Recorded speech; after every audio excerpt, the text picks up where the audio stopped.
Most welcome my student. How are you? Are you fine? Thank you. कैसा लग रहा है रसायन विज्ञान का क्लास? पढ़ने में मजा आ रहा है कि नहीं आ रहा है? बेटा केमिस्ट्री को एंजॉय ले करके पढ़ना है, बोर होकर के नहीं पढ़ना है। और जिस दिन आपको इस विषय को पढ़ने में आनंद आने लगेगा उस दिन ये विषय आपको अपने आप याद होने लगेगी। और आनंद कब आएगा? जब बेसिक चीज़ों की आपको जानकारी होगी। और बेटा जो भी चीज़ें पढ़ाई जा रही हैं अगर उससे संबंधित बेसिक चीज़ की जानकारी आपको पहले नहीं है तो आप लोग कमेंट करके उसकी डिमांड करिए, उसी के अनुसार आप लोगों को वीडियो बना करके दिया जाएगा। क्यों? क्योंकि बेसिक चीज़ की जानकारी सबको होनी चाहिए।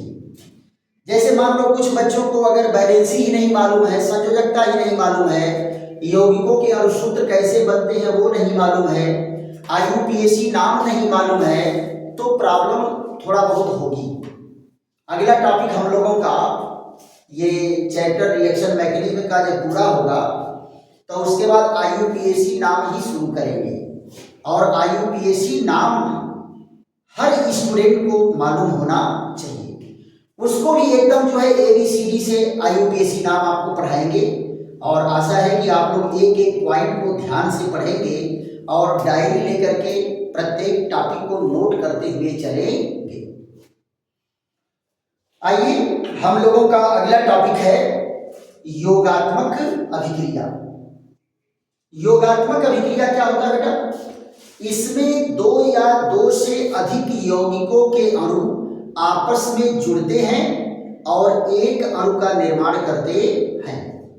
और कार्बनिक अभिक्रियाओं में योगात्मक अभिक्रिया मुख्यतः उन यौगिकों में होती है जिनमें द्विबंध और त्रिबंध पाए जाते हैं। द्विबंध मीन्स क्या होता है? Double bond. इंग्लिश मीडियम वाले भाई थोड़ा सा डबल बॉन्ड। और त्रिबंध को क्या कहते हैं? Triple bond. क्या कहते हैं? Triple bond. Double bond, triple bond containing कार्बनिक compounds generally shows addition reaction. Addition reaction. Addition reaction में क्या होता है बेटा? एक पाई बॉन्ड टूटता है और दो सिग्मा बॉन्ड बनते हैं। एक पाई बॉन्ड टूटता है और दो सिग्मा बॉन्ड बनते हैं। तो जरा इनके लक्षणों के बारे में हम लोग पढ़ लें। इनके क्या क्या लक्षण हैं? दो चार पॉइंट लक्षण पढ़ने के बाद फिर इनको हम एग्जाम्पल लेकर के समझेंगे। पहला देखो क्या है, ये इसमें होता क्या है? दो या दो से अधिक, दो या दो से अधिक यौगिक के अणु, यौगिक के अणु जुड़कर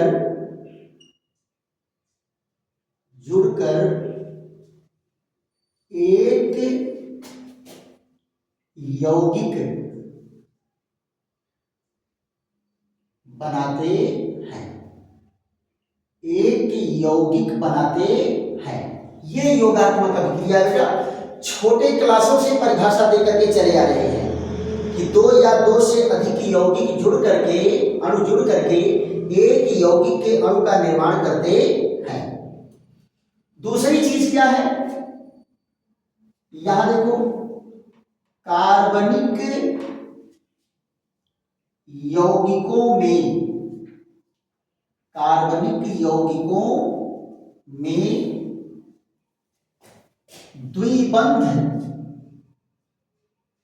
द्विबंध यानी डबल बॉन्ड, डबल बॉन्ड व त्रिबंध, त्रिबंध। त्रिबंध को क्या कहें बेटा? ट्रिपल बॉन्ड, ट्रिपल बॉन्ड वाले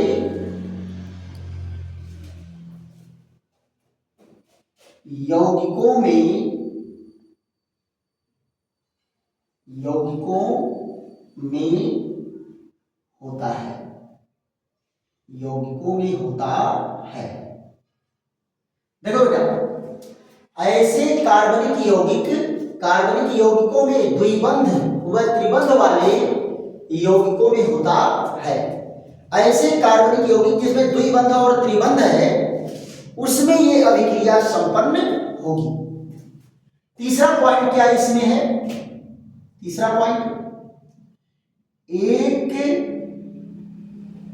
पाई बंध टूटता है, एक पाई बंध टूटता है और दो सिग्मा बंध बनते हैं, सिग्मा बंध बनते हैं। एक पाई बंध टूटेगा और दो सिग्मा बंध बनेंगे। क्लियर? जरा यहां देख लो कैसे इनका होगा। ये मान लो कार्बनिक यौगिक है और इसमें carbon to carbon double bond है, कार्बनिक यौगिक है और carbon to carbon double bond है। ये देखिए, यहां पर या तो इस तरह का यौगिक हो सकता है, आएगा जुड़ने के लिए, तो क्या होगा, इस बांड में आप जानते हो कि एक सिग्मा बांड होगा और एक पाई बांड होगा, और डबल बांड में पाई बांड क्या होता है, कमजोर होता है और सिग्मा बांड मजबूत होता है। तो टूटेगा कौन? जो कमजोर होगा। तो यहां का पाई बांड टूटता है, पाई बांड टूटेगा और क्या, एक सिग्मा बांड बचेगा। देखो बेटा, सिग्मा वाला क्या है, बचा है, सिग्मा वाला बचा है और एक यक्स इस परमाणु पर जुड़ गया, एक यक्स इस परमाणु पर जुड़ गया। ये दोनों जो नए वाले बांड बने वो क्या है, सिग्मा बांड है, और टूटा कौन है, पाई वाला बांड टूटा है। तो एक पाई बांड टूटेगा और दो सिग्मा बांड बनेंगे। अगर मान लो ये दोनों अलग अलग प्रकृति के जुड़ने वाले हैं,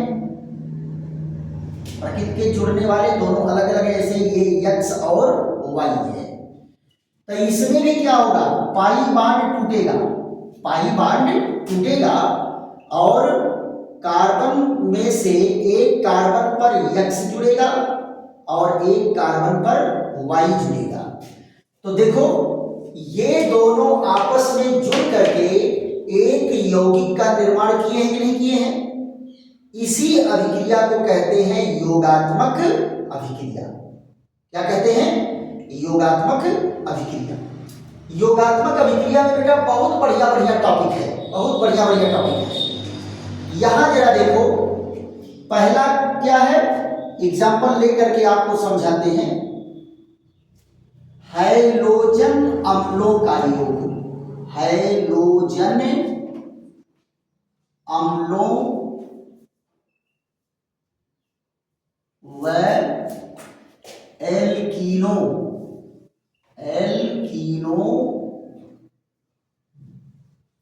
का योग। हैलोजन अम्लों और एल्कीनो का योग, इसको क्या कहेंगे, addition reaction, addition reaction in between alkene and hydrogen acid, hydrogen acid. Addition reaction in between alkene and hydrogen acid. देखो बेटा, हाइड्रोजन एसिड क्या है, हाइड्रोजन एसिड क्या है, तो हाइड्रोजन एसिड में HF है, HCl है, HBr है और HI है। ये सारे के सारे क्या हैं, हाइड्रोजन एसिड। कौन है, हाइड्रोजन एसिड, राइट। इनकी योगात्मक अभिक्रिया होगी। कहाँ होगी? एल्कीन में होगी। कहाँ होगी? एल्कीन में होगी। और एल्कीन कौन है बेटा? ये देखो, जब carbon to carbon double bond हो तो ये क्या कहलाएगा? एल्कीन। क्या कहलाएगा? Alkene. Carbon to carbon double bond वाले यौगिक को क्या कहते हैं? एल्कीन कहते हैं। तो हाइड्रोजन अम्लों और एल्कीन का योगात्मक अभिक्रिया होगा। योगात्मक अभिक्रिया होगा। तो यहां देखो बेटा कंडीशन है, एल्कीन दो प्रकार के हो सकते हैं। एक तो सममित एल्कीन हो सकता है और दूसरा असममित एल्कीन हो सकता है। तो पहले हम लोग किस पर चर्चा करेंगे? सममित एल्कीन पर। सममित एल्कीन। सममित एल्कीन ये क्या होता है? इसको कहेंगे अंग्रेजी में सिमेट्रिकल एल्कीन। Symmetrical alkene.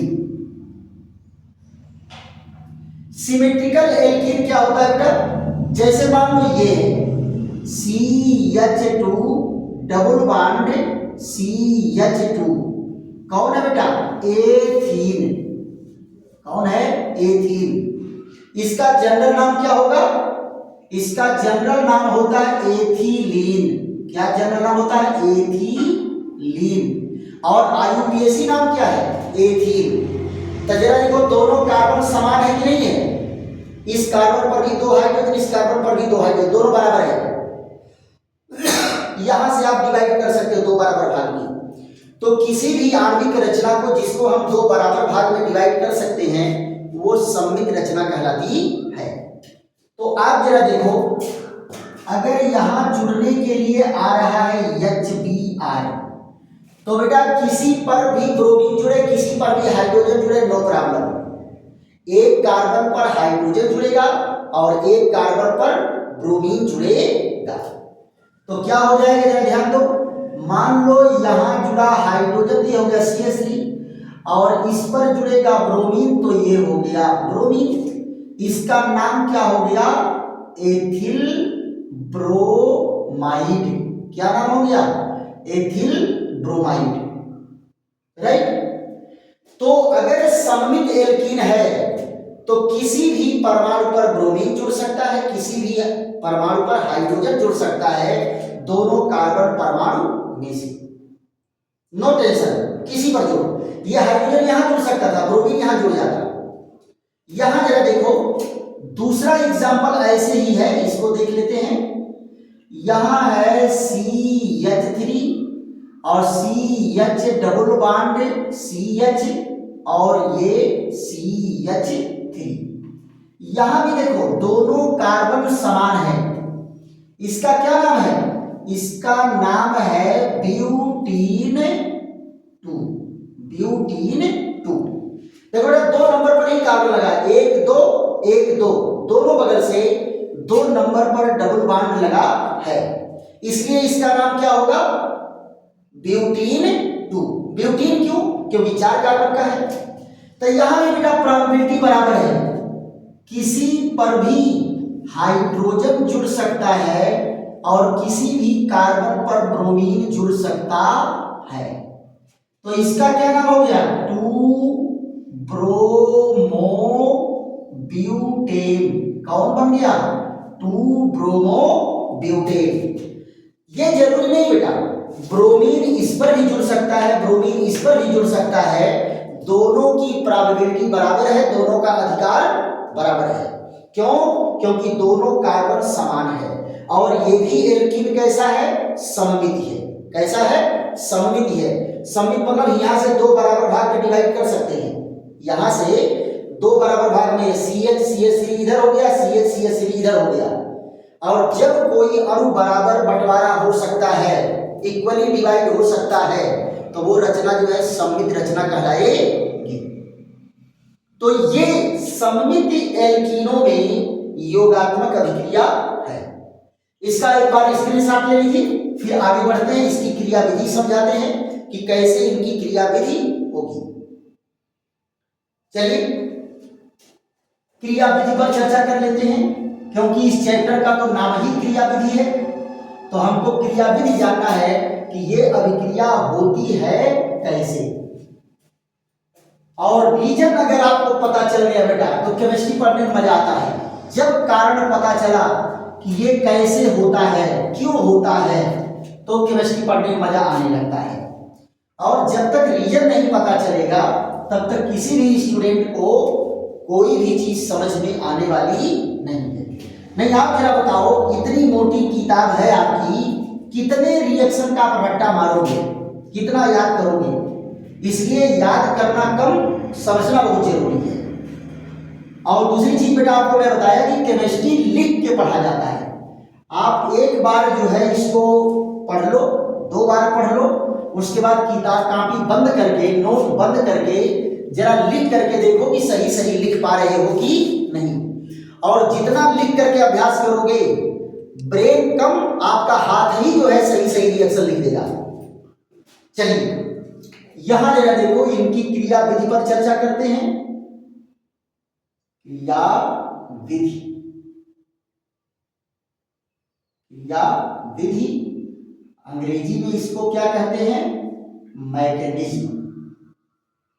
क्रिया विधि देखो बेटा, क्रिया विधि में ये क्या है? HBr है। ये आयनित होता है तो क्या देता है? H पॉजिटिव और Br निगेटिव। Br negative.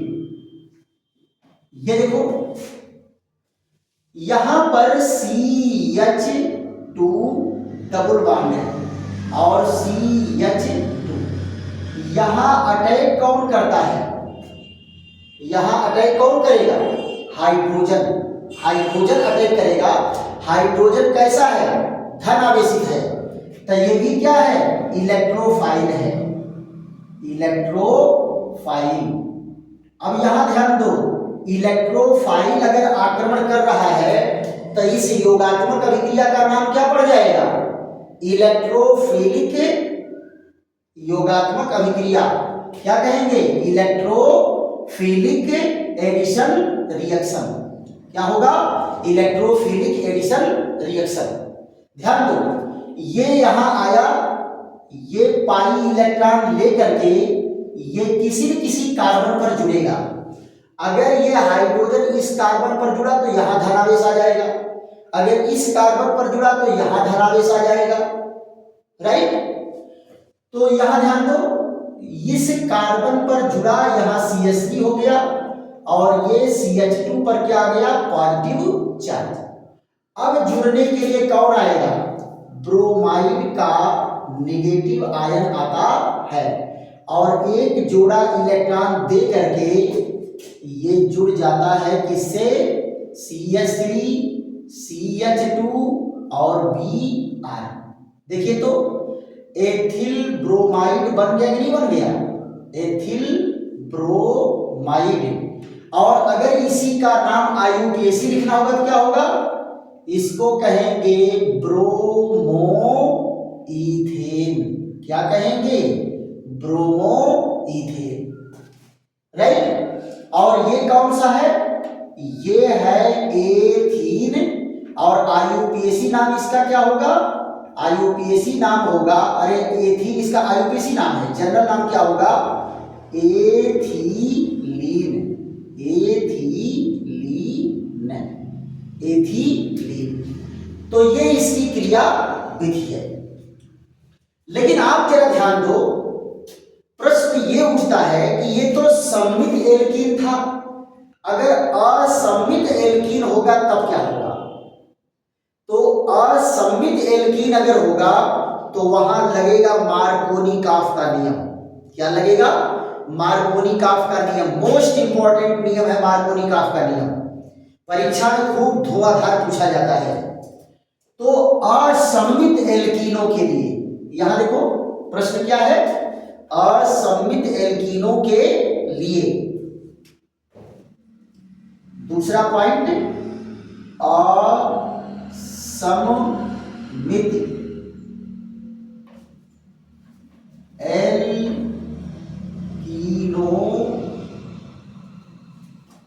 के लिए, असम्मित एल्कीनों के लिए। तो यहां पर नियम कौन सा चलेगा बेटा? मार्कोनी-काफ का नियम, मार्कोनी-काफ का नियम। इसमें योगात्मक अभिक्रिया कैसे होगी?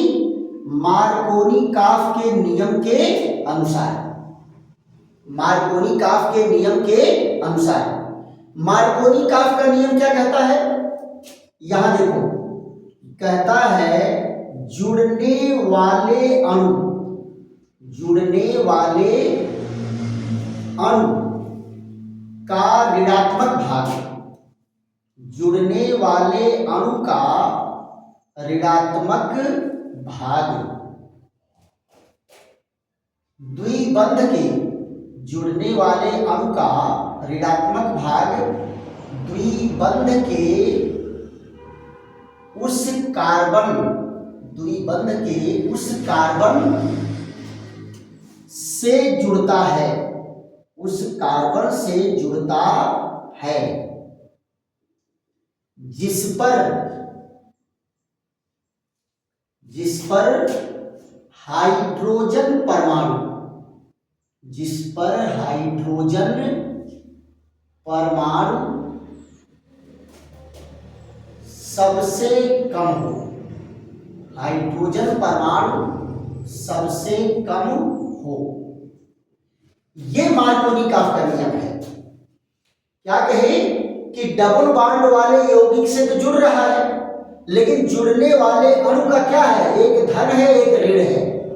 तो क्या कहें? जुड़ने वाले अणु का ऋण भाग, ऋणात्मक भाग द्विबंध के उस कार्बन से जुड़ेगा जिस पर हाइड्रोजन परमाणु सबसे कम होगा, हाइड्रोजन परमाणु सबसे कम होगा, उसी पर ऋणावेश जाकर के जुड़ेगा। यही मार्कोनी-काफ का नियम है।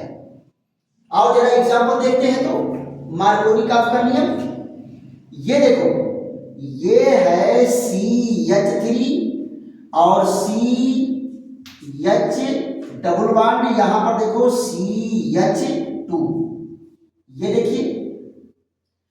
अब ये जो एल्कीन है ये सममित नहीं है। अगर यहां से डिवाइड करो तो ये CH2 है और ये CH3 है। दोनों भाग जो है बराबर बनने वाले नहीं है। तो इनका नाम क्या है? इसका नाम होगा प्रोपीन 1, प्रोपीन 1, यानी एक ही नंबर पर डबल बॉन्ड लगा हुआ है। तो मार्कोनी-काफ के नियम के अनुसार HBr अगर जुड़ने आ रहा है तब ब्रोमीन कहां जुड़ेगा? इस कार्बन पर। क्यों? क्योंकि इस कार्बन पर एक हाइड्रोजन है और इस पर 2 हाइड्रोजन है। तो 2 हाइड्रोजन वाले पर नहीं जुड़ेगा। कम हाइड्रोजन कहां है? इस पर है, तो इस पर ब्रोमीन जुड़ेगा। तो इसका क्या हो गया? CH3, CHBr और CH3। देखो बेटा, इसका नाम क्या होगा? 2-ब्रोमोप्रोपेन, 2-ब्रोमोप्रोपेन। वहीं आप जरा देखो, अगर इस तरह से है, ये CH3 और डबल बॉन्ड CH2। तो यहां जरा ध्यान दो, यहां भी क्या है? असममित एल्कीन है।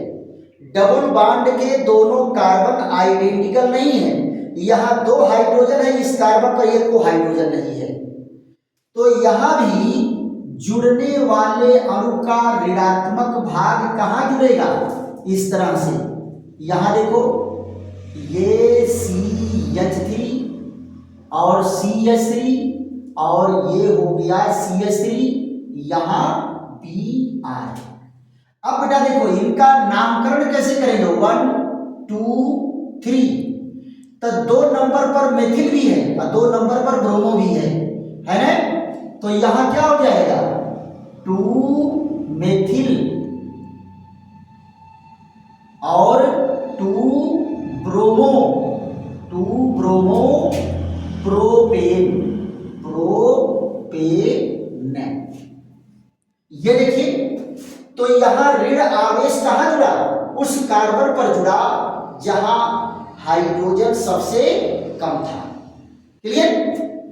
एक और एग्जांपल अगर चाहो तो आप देख लो। यहां ये carbon to carbon double bond इस तरह से है, डबल बॉन्ड CH और CH3। यहां पर देखो HBr जुड़ेगा तो क्या बनाएगा? ये देखो CH3 और डबल बॉन्ड, ये तो सिंगल हो जाएगा, सिंगल बॉन्ड। और यहां जरा देखो, ये CH2 और CH3। हाइड्रोजन कहां जुड़ा? यहां जुड़ा। ब्रोमीन कहां जुड़ा? यहां जुड़ेगा। तो इसकी रचना इस तरह से हो जाएगी। अब जरा देखो, नामकरण अगर करना तो यहां से नंबरिंग करो, 1 2 3 4। 2 नंबर पर मेथिल है, 2 नंबर पर ब्रोमो है, इसका भी क्या हो जाएगा? 2 मेथिल 2 ब्रोमो और 4 कार्बन का है तो क्या होगा? ब्यूटेन। तो ये सारे के सारे रिएक्शन कैसे हो रहे हैं? ये सारे के सारे रिएक्शन मार्कोनी-काफ के नियमानुसार, मार्कोनी-काफ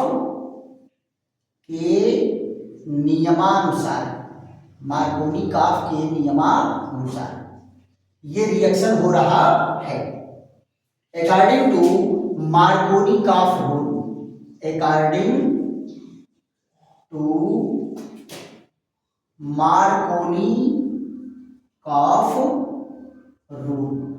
मार्कोनी-काफ रूल के अनुसार। देखो बेटा, अगर आपको आ रहा है परीक्षा में मार्कोनी-काफ का नियम, तो परिभाषा दे देंगे और 1-2 एग्जाम्पल दे देंगे।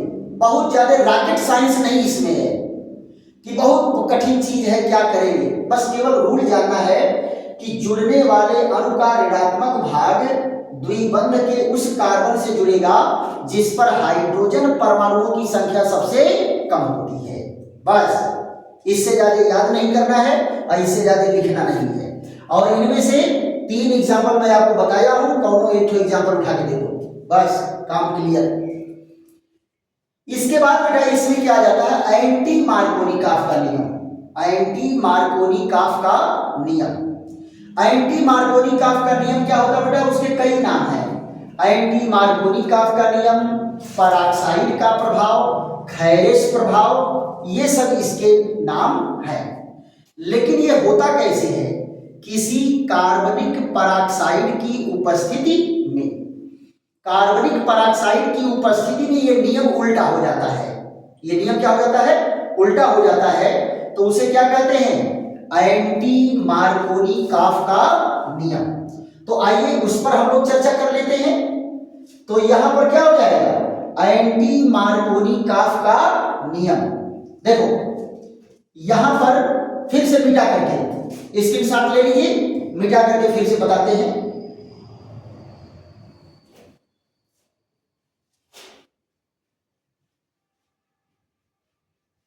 दोनों बेटा इंपॉर्टेंट है, एंटी मार्कोनी-काफ का नियम और मार्कोनी-काफ का नियम। आप इनको टिक लगा करके टिल लाइफ पूरे जीवन भर के लिए एकदम याद कर डालो, तैयार कर डालो। यहाँ इंटरमीडिएट में आप लोगों को सहयोग देगा ही, बीएससी में भी सहयोग देगा, बीटेक में भी सहयोग देगा, एमएससी में भी सहयोग देगा, एमटेक में भी सहयोग देगा। ये भी रिएक्शन जो है आपका पीछा कहीं छोड़ने वाला नहीं है। इसलिए जब जान रहे हैं कि हर गली में, हर मोहल्ले में जब मिलेगा तो क्या कहेंगे? My loving topic. सभी लोगों को ये बोलना है कि ये मेरा लविंग टॉपिक है। क्यों? क्योंकि हर जगह मिलता है। बताओ, जो हर जगह मिलेगा वो सबसे खास होगा कि नहीं होगा? सबसे खास होगा। तो ये हर जगह मिल रहा है तो ये खास नहीं, खासों में खास है ना? तो एंटी मार्कोनिकॉफ का नियम और मार्कोनिकॉफ का नियम खूब ढंग से इसको तैयार करेंगे। चलिए आते हैं, क्या दूसरा है, एंटी मार्कोनी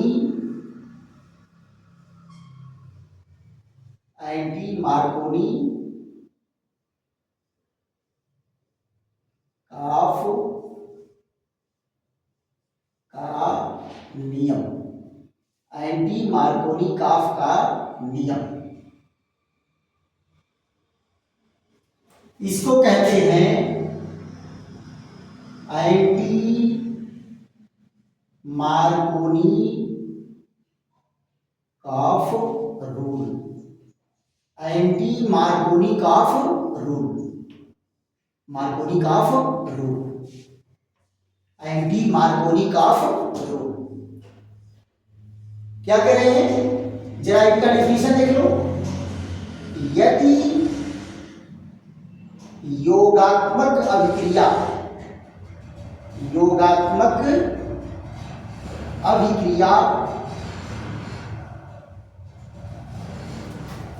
कार्बनिक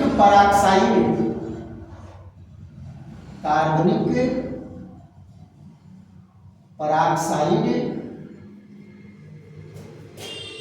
की उपस्थिति में हो, कार्बनिक पराक्साइड की उपस्थिति में हो, तो जुड़ने वाले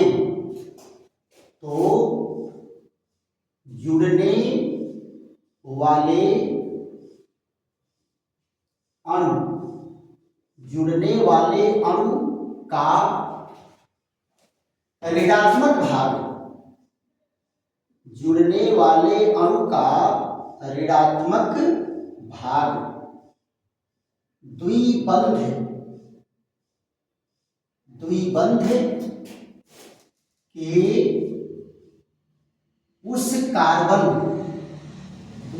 के उस कार्बन से जुड़ता है जिस पर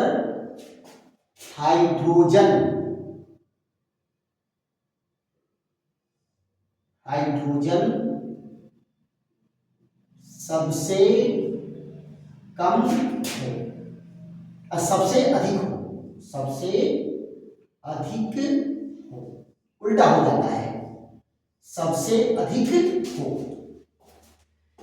ध्यान रखना क्या कहा, यदि योगात्मक अभिक्रिया कार्बनिक पराक्साइड की उपस्थिति में हो तो जुड़ने वाले अणु का ऋणात्मक भाग द्विबंध के उस कार्बन से जुड़ता है जिस पर हाइड्रोजन सबसे अधिक हो, उल्टा हो गया नहीं हो गया, कम वाले पर नहीं जुड़ेगा, अधिक वाले पर जुड़ेगा। कब, जब पराक्साइड उपस्थित हो तो उल्टा हो गया कि नहीं हो गया, मार्कोनिकॉफ के नियम का ठीक उल्टा। इसलिए इसको क्या कहेंगे, एंटी मार्कोनिकॉफ का नियम। जरा देख लो एग्जांपल इनका, CH3 और CH डबल बॉन्ड CH2, यहां HBr जुड़ रहा है किसकी प्रेजेंस में, कार्बनिक पराक्साइड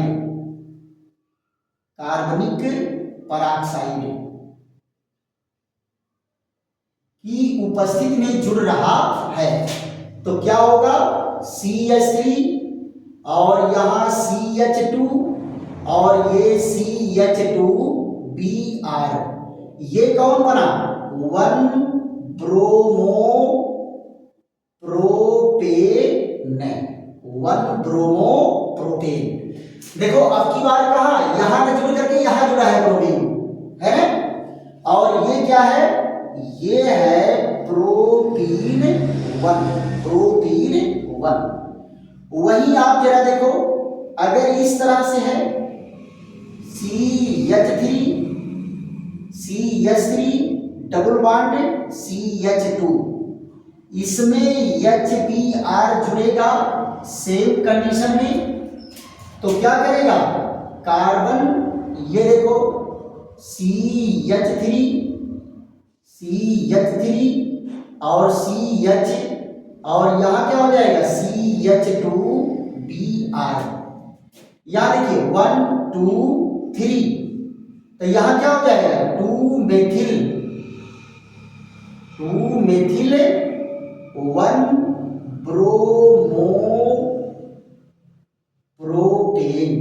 1 ब्रोमोप्रोपेन।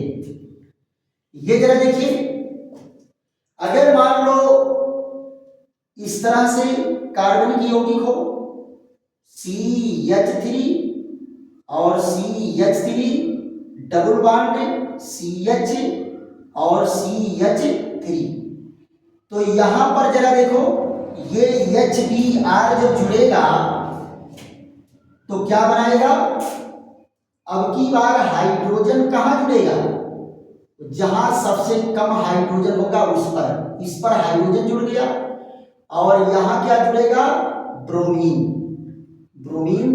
और ये हो गया CH3। तो आप जरा देखो यहां पर क्या है 1 2 3 1 2 3 4, तो ये क्या है 3 मेथिल और 2 ब्रोमो, ये बेटा 4 कार्बन का है, 1 2 3 नहीं 3 कार्बन का है, ये देखो 4 कार्बन का है, तो क्या होगा ब्यूटेन, क्या होगा ब्यूटेन। देखो ये अभिक्रिया क्या है मार्कोनी-काफ के नियम की ठीक उल्टा है, इसलिए इसको क्या कहेंगे, ये है अकॉर्डिंग टू एंटी मार्कोनी-काफ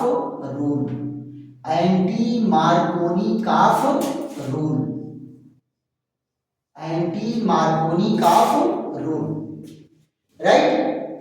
तो ये एंटी मार्कोनी-काफ रूल है, और इसके पहले क्या पढ़े मार्कोनी-काफ रूल। तो योगात्मक अभिक्रिया में हम लोगों की बेहतरीन चर्चा चली है, और इसी के साथ हम लोग विश्राम लेते हैं, फिर कल मिलते हैं एक और बेहतरीन वीडियो के साथ। थैंक यू, धन्यवाद।